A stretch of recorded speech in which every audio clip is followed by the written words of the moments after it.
पिता और पुत्र और पवित्र आत्मा के नाम पर आमीन। सबको जय यीशु। मेरे प्यारे भाइयों और बहनों, आज हम संत यूहन्ना का सुसमाचार अध्याय 15 से लेकर अध्याय 21 तक हम पढ़ेंगे। इसके लिए हम ईश्वर से प्रार्थना करें। ईश्वर हमें सद्बुद्धि दे, विवेक दे, प्रज्ञा दे कि हम प्रभु के वचनों पर मनन चिंतन कर सकें, उस पर ध्यान केंद्रित कर सके, जिससे हम प्रभु के वचन के द्वारा अपना जीवन आगे बढ़ाएं। आपके जीवन में जो भी दुख तकलीफ है, परेशानियां हैं, सब कुछ प्रभु को सौंप दीजिए और आज पूर्ण रूप से प्रभु के इन वचनों पर मनन चिंतन कीजिए। प्रभु आज आपके हर एक सवालों का जवाब देंगे। ये कुछ क्षण हम प्रभु को अर्पित करते हैं। इसमें हमें किसी प्रकार की बाधा ना हो। पूर्ण रूप से पवित्र आत्मा से भरकर हम प्रभु के वचनों को सुन सके, समझ सके और अपने जीवन में लागू कर सके। इसके लिए हम प्रार्थना करते हैं। हे पिता, हमारी प्रार्थना सुन। हे पिता, हमारी प्रार्थना सुन। अध्याय 15। मैं सच्ची दाखलता हूँ और मेरा पिता बागवान है। वह उस डाली को जो मुझ में नहीं फलती काट देता है और उस डाली को जो फलती है छांटता है, जिससे वह और भी अधिक फल उत्पन्न करे। मैंने तुम लोगों को जो शिक्षा दी है उसके कारण तुम शुद्ध हो गए हो। तुम मुझ में रहो और मैं तुम में रहूँगा। जिस तरह दाखलता में रहे बिना डाली स्वयं नहीं फल सकती, उसी तरह मुझ में रहे बिना तुम भी नहीं फल सकते। मैं दाखलता हूँ और तुम डालियाँ हो। जो मुझ में रहता है और मैं जिसमें रहता हूँ वही बहुत फलता है, क्योंकि मुझसे अलग रहकर तुम कुछ भी नहीं कर सकते। यदि कोई मुझ में नहीं रहता तो वह सूखी डाली की तरह फेंक दिया जाता है। लोग ऐसी डालियाँ बटोर लेते हैं और आग में झोंककर जला देते हैं। यदि तुम मुझ में रहो और तुम में मेरी शिक्षा बनी रहती है तो चाहे जो मांगो वह तुम्हें दिया जाएगा। मेरे पिता की महिमा इससे प्रकट होगी कि तुम लोग बहुत फल उत्पन्न करो और मेरे शिष्य बने रहो। जिस प्रकार पिता ने मुझको प्यार किया है, उसी प्रकार मैंने भी तुम लोगों को प्यार किया है। तुम मेरे प्रेम में दृढ़ बने रहो। यदि तुम मेरी आज्ञाओं का पालन करोगे तो मेरे प्रेम में दृढ़ बने रहोगे। मैंने भी अपने पिता की आज्ञाओं का पालन किया है और उसके प्रेम में दृढ़ बना रहता हूँ। मैंने तुम लोगों से ये इसलिए कहा है कि तुम मेरे आनंद के भागी बनो और तुम्हारा आनंद परिपूर्ण हो। मेरी आज्ञा यह है, जिस प्रकार मैंने तुम लोगों को प्यार किया है उसी प्रकार तुम भी एक दूसरे को प्यार करो। इससे बड़ा प्रेम किसी का नहीं कि कोई अपने मित्रों के लिए अपने प्राण अर्पित कर दे। यदि तुम लोग मेरी आज्ञाओं का पालन करते हो तो तुम मेरे मित्र हो। अब से मैं तुम्हें सेवक नहीं कहूँगा। सेवक नहीं जानता कि उसका स्वामी क्या करने वाला है। मैंने तुम्हें मित्र कहा है, क्योंकि मैंने अपने पिता से जो कुछ सुना वह सब तुम्हें बता दिया है।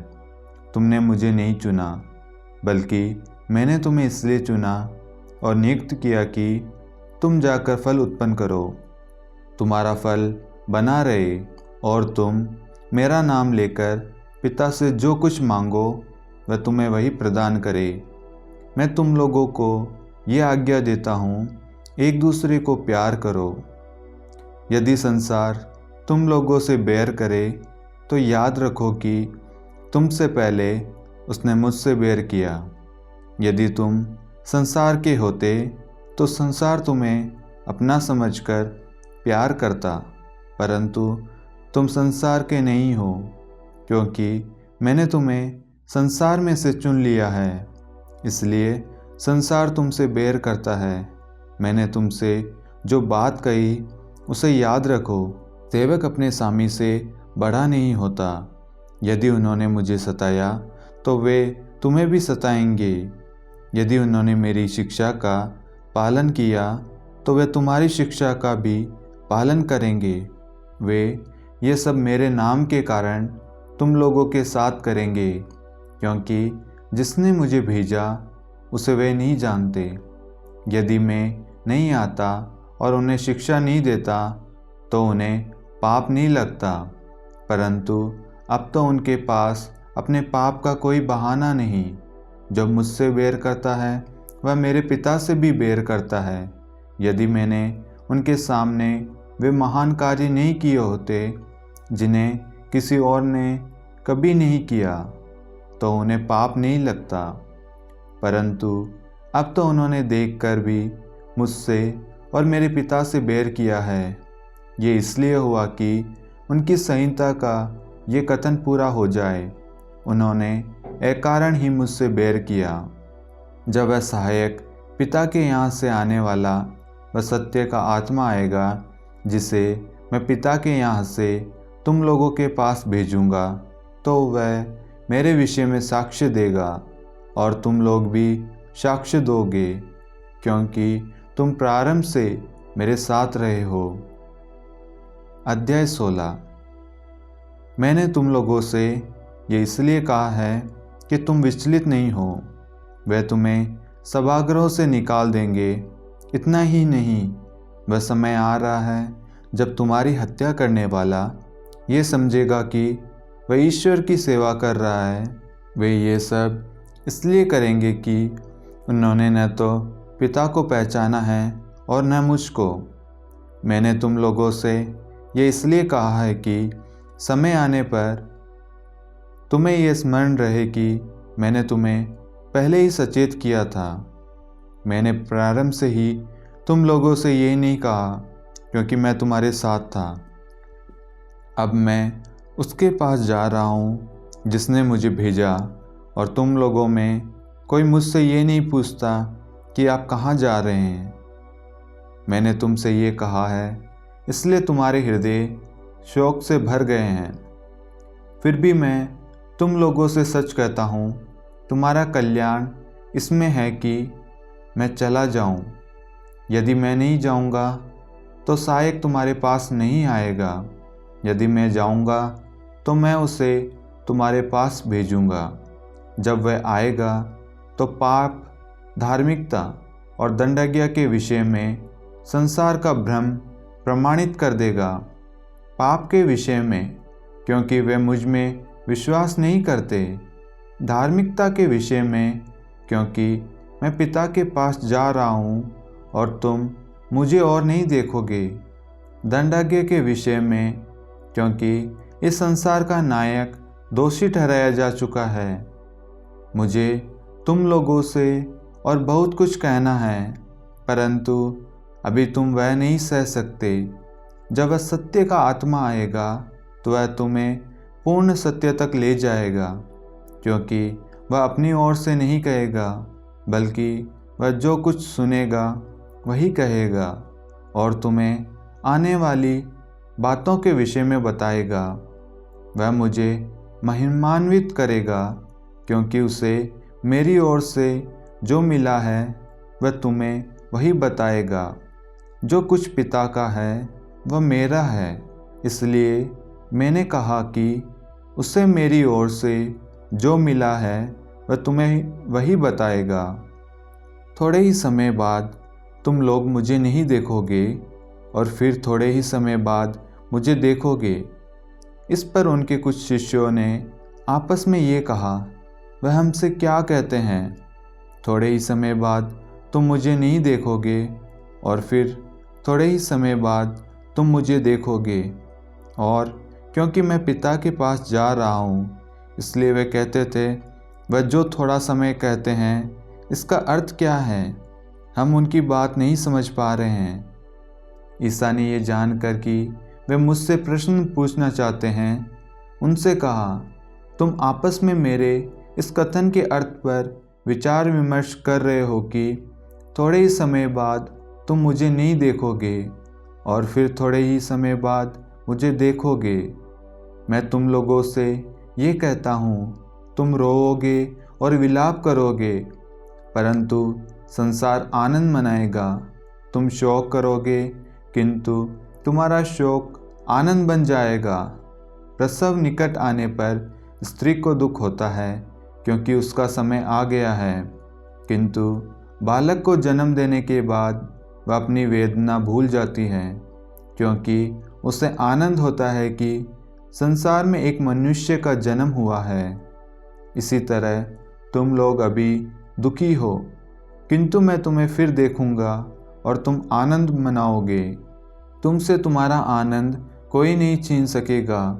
उस दिन तुम मुझसे कोई प्रश्न नहीं करोगे।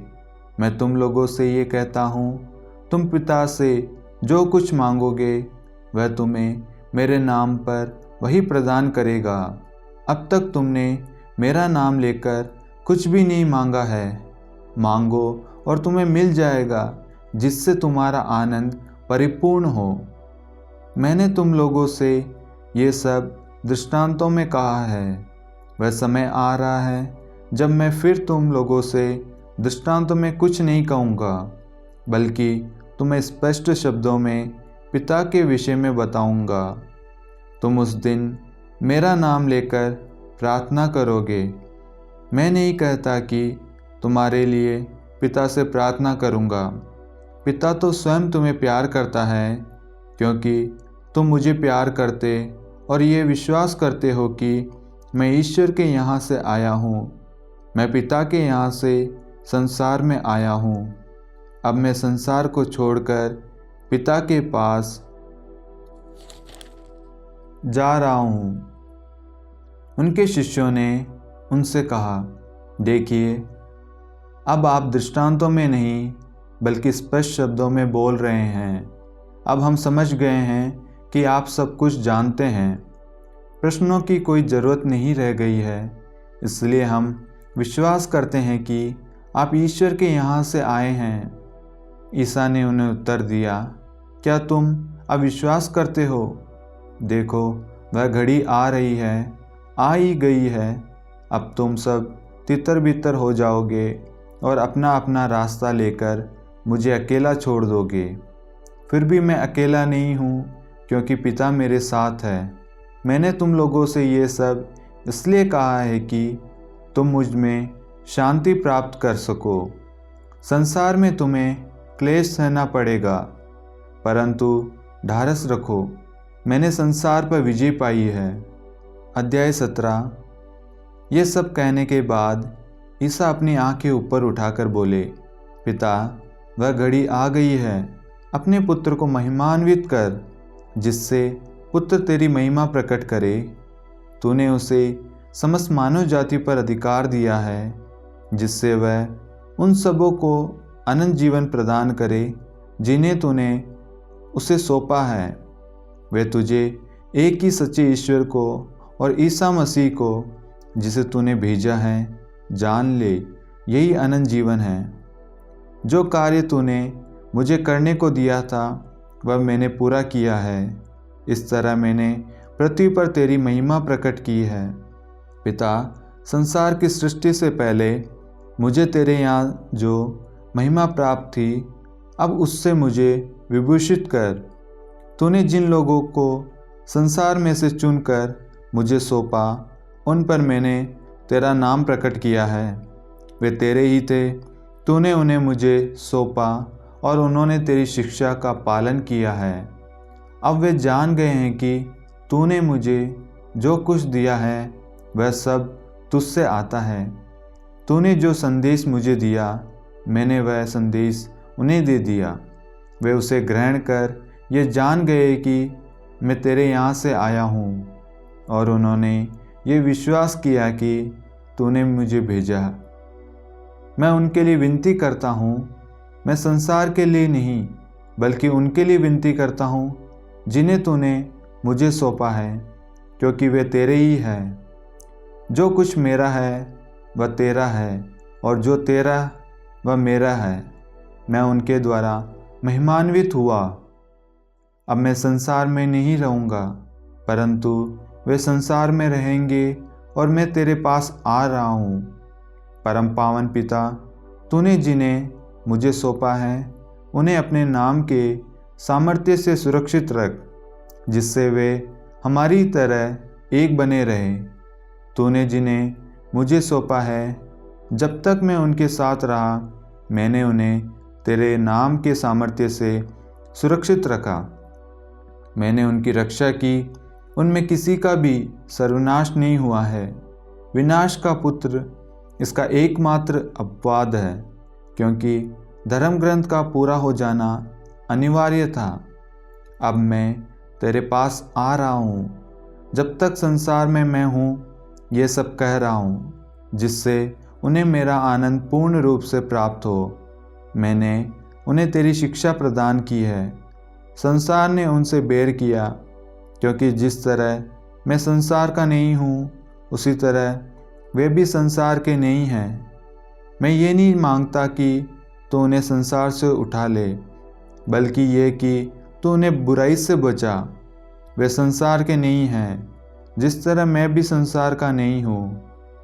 तू सत्य की सेवा में उन्हें समर्पित कर। तेरी शिक्षा ही सत्य है। जिस तरह तूने मुझे संसार में भेजा है, उसी तरह मैंने भी उन्हें संसार में भेजा है। मैं उनके लिए अपने को समर्पित करता हूँ, जिससे वे भी सत्य की सेवा में समर्पित हो जाएं। मैं न केवल उनके लिए विनती करता हूँ, बल्कि उनके लिए भी जो उनकी शिक्षा सुनकर मुझ में विश्वास करेंगे, सबके सब एक हो जाएं। पिता, जिस तरह तू मुझ में है और मैं तुझ में, उसी तरह वे भी हम में एक हो जाएं, जिससे संसार ये विश्वास करे कि तूने मुझे भेजा। तूने मुझे जो महिमा प्रदान की, वह मैंने उन्हें दे दी है, जिससे वह हमारी ही तरह एक हो जाएं। मैं उनमें रहूं और तू मुझ में, जिससे वे पूर्ण रूप से एक हो जाएं, और संसार ये जान ले कि तूने मुझे भेजा, और जिस प्रकार तूने मुझे प्यार किया, उसी प्रकार उन्हें भी प्यार किया। पिता, मैं चाहता हूँ कि तूने जिन्हें मुझे सौंपा है, वे जहाँ मैं हूँ मेरे साथ रहें, जिससे वे मेरी महिमा देख सके, जिसे तूने मुझे प्रदान किया है, क्योंकि तूने संसार की सृष्टि से पहले मुझे प्यार किया। न्याय पिता, संसार ने तुझे नहीं जाना, परंतु मैंने तुझे जाना है, और वे जान गए कि तूने मुझे भेजा। मैंने उन पर तेरा नाम प्रकट किया है और प्रकट करता रहूँगा, जिससे तूने जो प्रेम मुझे दिया, वह प्रेम उनमें बना रहे और मैं भी उनमें बना रहूं। अध्याय 18। ये सब कहने के बाद ईसा अपने शिष्यों के साथ केद्रोन नाले के उस पार गए। वहाँ एक बारी थी। उन्होंने अपने शिष्यों के साथ उसमें प्रवेश किया। उनके विश्वासघाती यूदस को भी वह जगह मालूम थी, क्योंकि ईसा अक्सर अपने शिष्यों के साथ वहाँ गए थे। इसलिए यूदस पलटन और महायाजकों तथा फरीसियों के भेजे हुए प्यादों के साथ वहाँ आ पहुँचा। वे लोग लालटेनें, मशाले और हथियार लिए थे। ईसा ये जानकर कि मुझ पर क्या क्या बीतेगी, आगे बढ़े और उनसे बोले, किसे ढूंढते हो? उन्होंने उत्तर दिया, ईसा नाज़री को। ईसा ने उनसे कहा, मैं वही हूँ। वहाँ उनका विश्वासघाती यूदस भी उन लोगों के साथ खड़ा था। जब ईसा ने उनसे कहा, मैं वही हूँ, तो वह पीछे हटकर भूमि पर गिर पड़े। ईसा ने उनसे फिर पूछा, किसे ढूंढते हो? वे बोले, ईसा नाज़री को। इस पर ईसा ने कहा, मैं तुम लोगों से यह कह चुका हूँ कि मैं वही हूँ। यदि तुम मुझे ढूंढते हो तो इन्हें जाने दो। यह इसलिए हुआ कि उनका ये कथन पूरा हो जाए, तूने मुझको जिन्हें सौंपा, मैंने उनमें से एक का भी सर्वनाश नहीं होने दिया। उस समय सिमोन पेतरुस ने अपनी तलवार खींच ली और प्रधान याजक के नौकर पर चलाकर उसका दाहिना कान उड़ा दिया। उस नौकर का नाम मलकुस था। ईसा ने पेतरुस से कहा, तलवार म्यान में कर लो। जो प्याला पिता ने मुझे दिया है, क्या मैं उसे नहीं पीऊँ? तब पलटन, कप्तान और यहूदियों के प्यादों ने ईसा को पकड़कर बांध लिया। वह उन्हें पहले अन्नस के यहाँ ले गए, क्योंकि वह उस वर्ष के प्रधान याजक कैफस का ससुर था। ये वही कैफस था जिसने यहूदियों को यह परामर्श दिया था, अच्छा यही है कि राष्ट्र के लिए एक ही मनुष्य मरे। सिमोन पेतरुस और एक दूसरा शिष्य ईसा के पीछे पीछे चले। ये शिष्य प्रधान याजक का परिचित था और ईसा के साथ प्रधान याजक के प्रांगण में गया, किंतु पेतरुस फाटक के पास बाहर खड़ा रहा।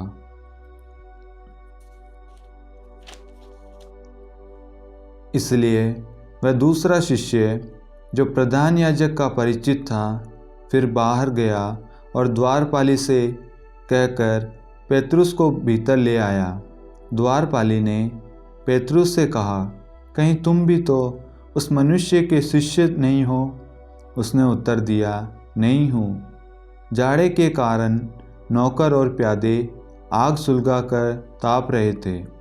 पेतरुस भी उनके साथ आग तापता रहा। प्रधान याजक ने ईसा से उनके शिष्यों और उनकी शिक्षा के विषय में पूछा। ईसा ने उत्तर दिया, मैं संसार के सामने प्रकट रूप से बोला हूँ। मैंने सदा सभागृह और मंदिर में, जहाँ सब यहूदी एकत्र हुआ करते हैं, शिक्षा दी है। मैंने गुप्त रूप से कुछ नहीं कहा। ये आप मुझसे क्यों पूछते हैं? उनसे पूछिए जिन्होंने मेरी शिक्षा सुनी है। वे जानते हैं कि मैंने क्या क्या कहा। इस पर पास खड़े प्यादों में से एक ने ईसा को थप्पड़ मारकर कहा, तुम प्रधान याजक को इस तरह जवाब देते हो? ईसा ने उससे कहा, यदि मैंने गलत कहा तो गलती बता दो, और यदि ठीक कहा तो तुम मुझे क्यों मारते हो? इसके बाद अन्नस ने बांधे हुए ईसा को प्रधान याजक कैफस के पास भेजा। सिमोन पेतरुस उस समय आग ताप रहा था। कुछ लोगों ने उससे कहा, कहीं तुम भी तो उसके शिष्य नहीं हो? उसने अस्वीकार करते हुए कहा, नहीं हूँ। प्रधान याजक का एक नौकर उस व्यक्ति का संबंधी था जिसका कान पेतरुस ने उड़ा दिया था। उसने कहा, क्या मैंने तुमको उसके साथ बारी में नहीं देखा था? पेतरुस ने फिर अस्वीकार किया और उसी क्षण मुर्गे ने बांग दी। तब वे ईसा को कैफस के यहाँ से राज्यपाल के भवन ले गए। अब भोर हो गया था। वे भवन के अंदर इसलिए नहीं गए कि अशुद्ध न हो जाए, बल्कि पास्का का मेमना खा सके। पिलातुस बाहर आकर उनसे मिला और बोला, आप लोग इस मनुष्य पर कौन सा अभियोग लगाते हैं? उन्होंने उत्तर दिया, यदि यह कुकर्मी नहीं होता तो हमने इसे आपके हवाले नहीं किया होता। पिलातुस ने उनसे कहा, आप लोग इसे ले जाइए और अपनी संहिता के अनुसार इसका न्याय कीजिए। यहूदियों ने उत्तर दिया, हमें किसी को प्राणदंड देने का अधिकार नहीं है। यह इसलिए हुआ कि ईसा का वह कथन पूरा हो जाए जिसके द्वारा उन्होंने संकेत किया था कि उनकी मृत्यु किस प्रकार होगी। तब पिलातुस ने फिर भवन में जाकर ईसा को बुला भेजा और उनसे कहा, क्या तुम यहूदियों के राजा हो? ईसा ने उत्तर दिया, क्या आप ये अपनी ओर से कहते हैं या दूसरों ने आपसे मेरे विषय में ये कहा है? पिलातुस ने कहा, क्या मैं यहूदी हूँ? तुम्हारे ही लोगों और महायाजकों ने तुम्हें मेरे हवाले किया। तुमने क्या किया है? ईसा ने उत्तर दिया, मेरा राज्य इस संसार का नहीं है। यदि मेरा राज्य इस संसार का होता तो मेरे अनुयायी लड़ते और मैं यहूदियों के हवाले नहीं किया जाता, परंतु मेरा राज्य यहाँ का नहीं है। इस पर पिलातुस ने उनसे कहा, तो तुम राजा हो? ईसा ने उत्तर दिया, आप ठीक ही कहते हैं, मैं राजा हूँ। मैं इसलिए जन्मा और इसलिए संसार में आया हूँ कि सत्य के विषय में साक्ष्य दूँ। जो सत्य के पक्ष में है वह मेरी सुनता है। पिलातुस ने उनसे कहा, सत्य क्या है? वह यह कहकर फिर बाहर गया और यहूदियों के पास आकर बोला, मैं तो उसमें कोई दोष नहीं पाता हूँ, लेकिन तुम्हारे लिए पास्का के अवसर पर एक बंदी को रिहा करने का रिवाज है। क्या तुम लोग चाहते हो कि मैं तुम्हारे लिए यहूदियों के राजा को रिहा कर दूँ? इस पर वह चिल्ला उठे, इसे नहीं, बराबस को। बराबस डाकू था। अध्याय 19। तब पिलातुस ने ईसा को ले जाकर कोड़े लगाने का आदेश दिया। सैनिकों ने कांटों का मुकुट गूंथकर उनके सिर पर रख दिया और उन्हें बैंगनी कपड़ा पहनाया। फिर वे उनके पास आकर कहते थे, यहूदियों के राजा प्रणाम, और वे उन्हें थप्पड़ मारते जाते थे। पिलातुस ने फिर बाहर जाकर लोगों से कहा, देखो, मैं उसे तुम लोगों के सामने बाहर ले आता हूँ, जिससे तुम ये जान लो कि मैं उसमें कोई दोष नहीं पाता। तब ईसा कांटों का मुकुट और बैंगनी कपड़े पहने बाहर आए।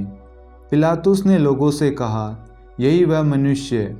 महायाजक और प्यादे उन्हें देखते ही चिल्ला उठे, इसे क्रूस दीजिए, इसे क्रूस दीजिए। पिलातुस ने उनसे कहा, इसे तुम ही ले जाओ और क्रूस पर चढ़ाओ, मैं तो इसमें कोई दोष नहीं पाता। यहूदियों ने उत्तर दिया, हमारी एक संहिता है और उस संहिता के अनुसार ये प्राणदंड के योग्य है, क्योंकि इसने ईश्वर का पुत्र होने का दावा किया है। पिलातुस ये सुनकर और भी डर गया। उसने फिर भवन के अंदर जाकर ईसा से पूछा, तुम कहाँ के हो? किंतु ईसा ने उसे उत्तर नहीं दिया। इस पर पिलातुस ने उनसे कहा, तुम मुझसे क्यों नहीं बोलते? क्या तुम ये नहीं जानते कि मुझे तुमको रिहा करने का भी अधिकार है और तुमको क्रूस पर चढ़वाने का भी?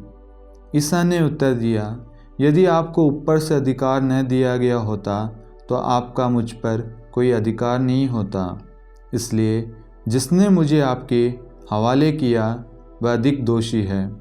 इसके बाद पिलातुस ईसा को मुक्त करने का उपाय ढूंढता रहा, परंतु यहूदी ये कहते हुए चिल्लाते रहे, यदि आप इसे रिहा करते हैं तो आप कैसर के हितैषी नहीं हैं। जो अपने को राजा कहता है वह कैसर का विरोध करता है। ये सुनकर पिलातुस ने ईसा को बाहर ले आने का आदेश दिया। वह अपने न्यायासन पर उस जगह जो लित्तोस, तोतोस और इब्रानी में गब्बथा कहलाती है बैठ गया। पास्का की तैयारी का दिन था। लगभग दोपहर का समय था। पिलातुस ने यहूदियों से कहा, यही है तुम्हारा राजा। इस पर वह चिल्ला उठे, ले जाइए, ले जाइए, इसे क्रूस दीजिए। पिलातुस ने उनसे कहा, क्या मैं तुम्हारे राजा को क्रूस पर चढ़वा दूँ? महायाजकों ने उत्तर दिया, कैसर के सिवा हमारा कोई राजा नहीं। तब पिलातुस ने ईसा को क्रूस पर चढ़ाने के लिए उनके हवाले कर दिया। वे ईसा को ले गए और वह अपना क्रूस ढोते हुए खोपड़ी की जगह नामक स्थान गए।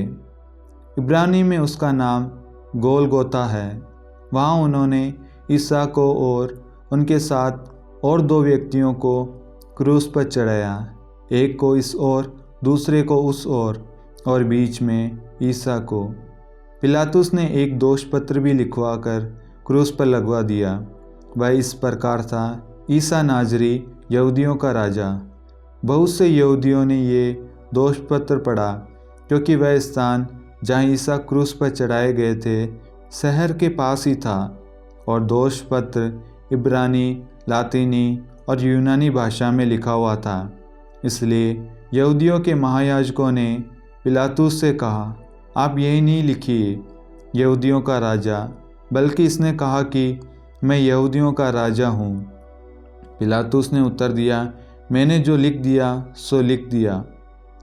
ईसा को क्रूस पर चढ़ाने के बाद सैनिकों ने उनके कपड़े ले लिए और कुर्ते के सिवा उन कपड़ों के 4 भाग कर दिए, हर सैनिक के लिए एक एक भाग। उस कुर्ते में सीवन नहीं था, वह ऊपर से नीचे तक पूरा का पूरा बुना हुआ था। उन्होंने आपस में कहा, हम इसे नहीं फाड़े, चिट्ठी डालकर देख लें कि यह किसे मिलता है।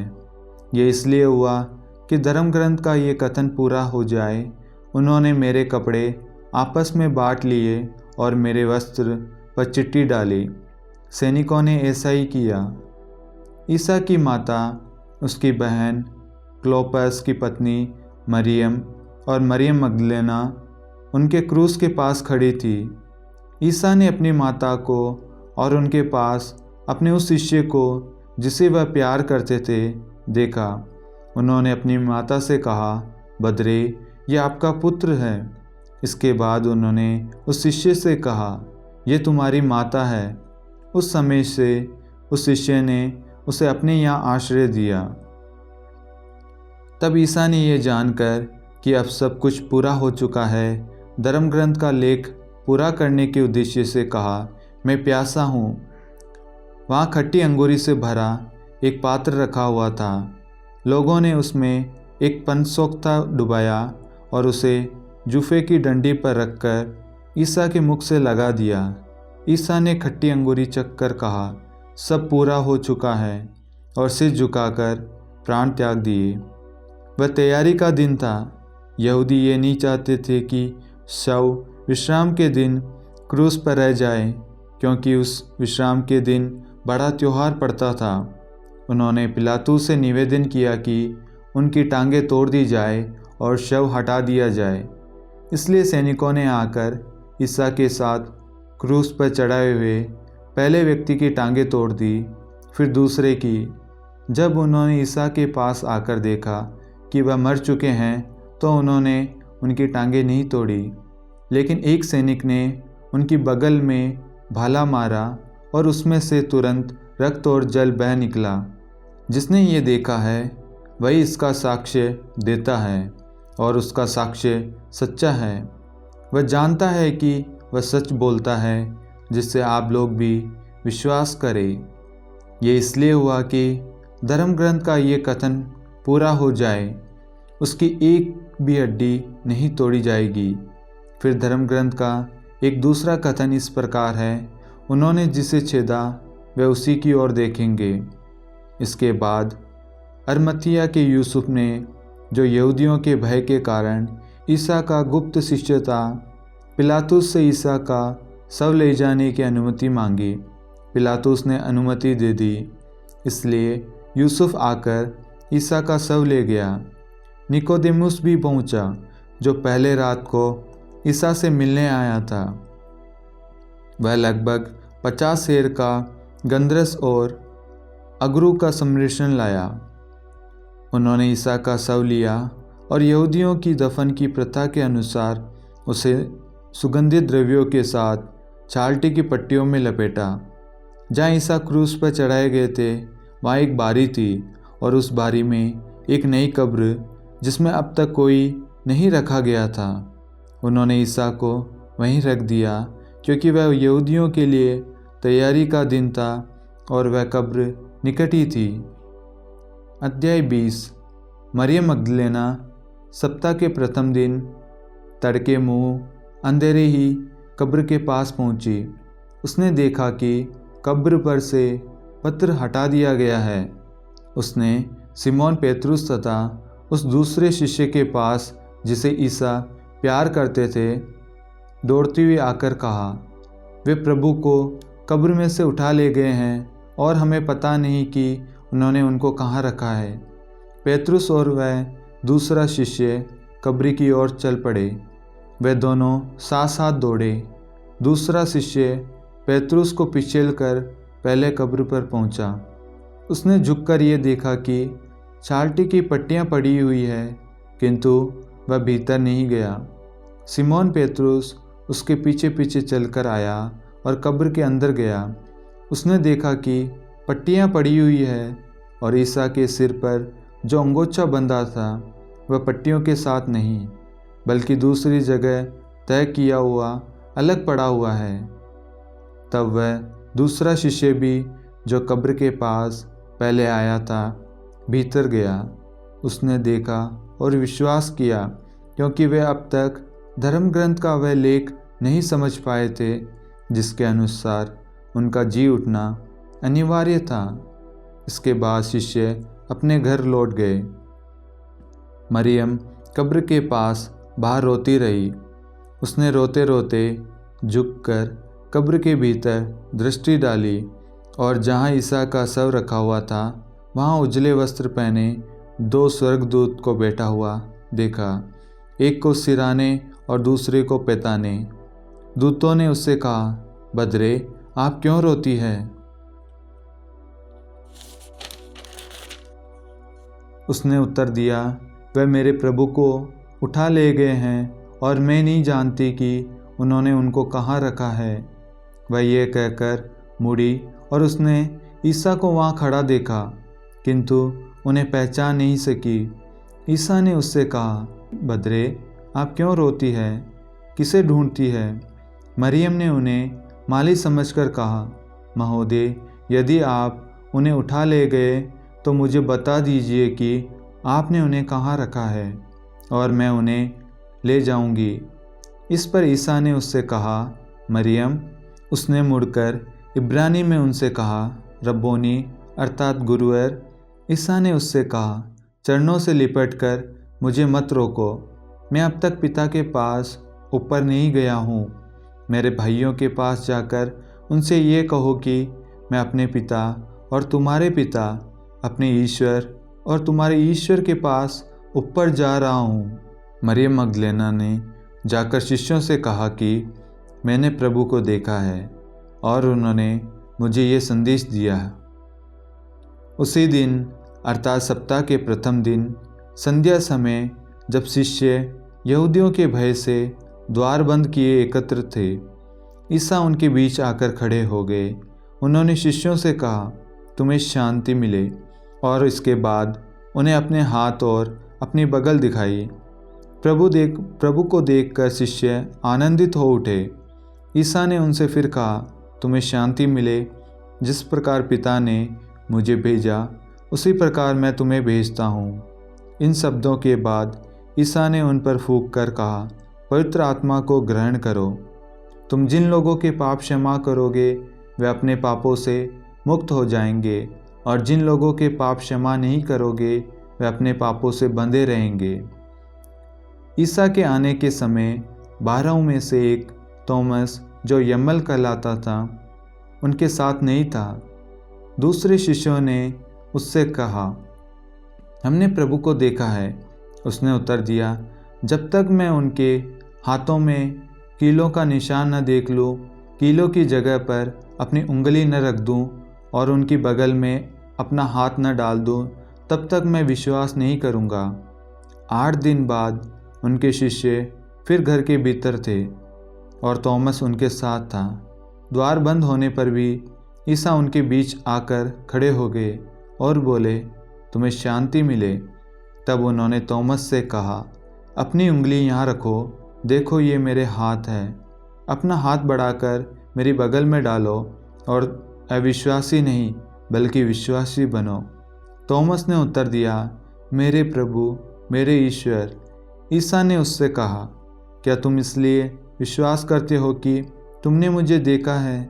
धन्य है वे जो बिना देखे ही विश्वास करते हैं।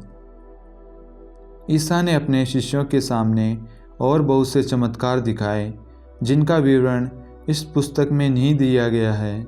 इनका ही विवरण दिया गया है, जिससे तुम विश्वास करो कि ईसा ही मसीह ईश्वर के पुत्र हैं, और विश्वास करने से उनके नाम द्वारा जीवन प्राप्त करो। अध्याय 21। बाद में ईसा तिबेरियस के समुद्र के पास अपने शिष्यों को फिर दिखाई दिए। यह इस प्रकार हुआ, सिमोन पेत्रुस, थॉमस जो यम्मल कहलाता था, नथानाएल जो गलीलिया के काना का निवासी था, जेबेदी के पुत्र और ईसा के 2 अन्य शिष्य साथ थे। सिमोन पेत्रुस ने उनसे कहा, मैं मछली मारने जा रहा हूँ। वे उससे बोले, हम भी तुम्हारे साथ चलते हैं। वे चल पड़े और नाव पर सवार हुए, किंतु उस रात उन्हें कुछ नहीं मिला। सवेरा हो ही रहा था कि ईसा तट पर दिखाई दिए, किंतु शिष्य उन्हें नहीं पहचान सके। ईसा ने उनसे कहा, बच्चों, खाने को कुछ नहीं मिला? उन्होंने उत्तर दिया, जी नहीं। इस पर ईसा ने उनसे कहा, नाव की दाहिनी ओर जाल डाल दो और तुम्हें मिलेगा। उन्होंने जाल डाला और इतनी मछलियां फंस गई कि वे जाल नहीं निकाल सके। तब उस शिष्य ने, जिसे ईसा प्यार करते थे, पेतरुस से कहा, ये तो प्रभु ही है।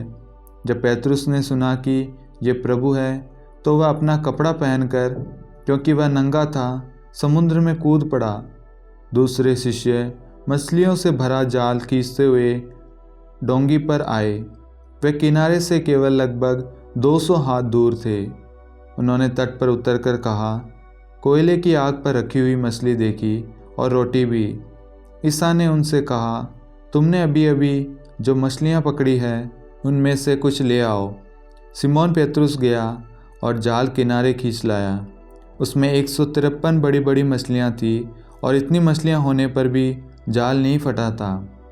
ईसा ने उनसे कहा, आओ जलपान कर लो।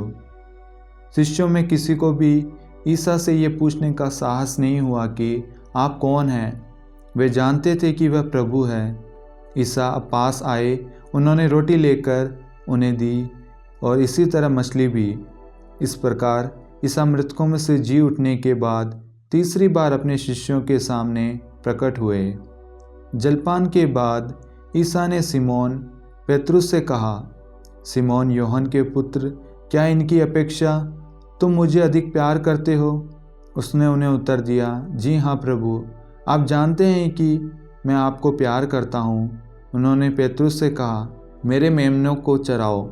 ईसा ने दूसरी बार उससे कहा, सिमोन योहन के पुत्र, क्या तुम मुझे प्यार करते हो?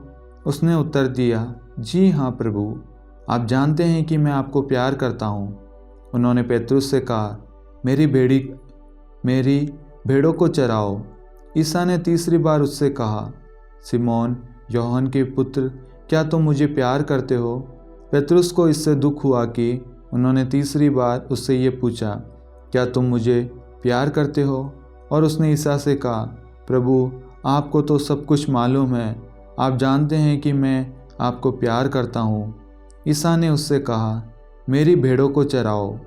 मैं तुमसे ये कहता हूँ, जवानी में तुम स्वयं अपनी कमर कसकर जहाँ चाहते थे वहाँ घूमते फिरते थे, लेकिन बुढ़ापे में तुम अपने हाथ फैलाओगे और दूसरा व्यक्ति तुम्हारी कमर कसकर तुम्हें वहाँ ले जाएगा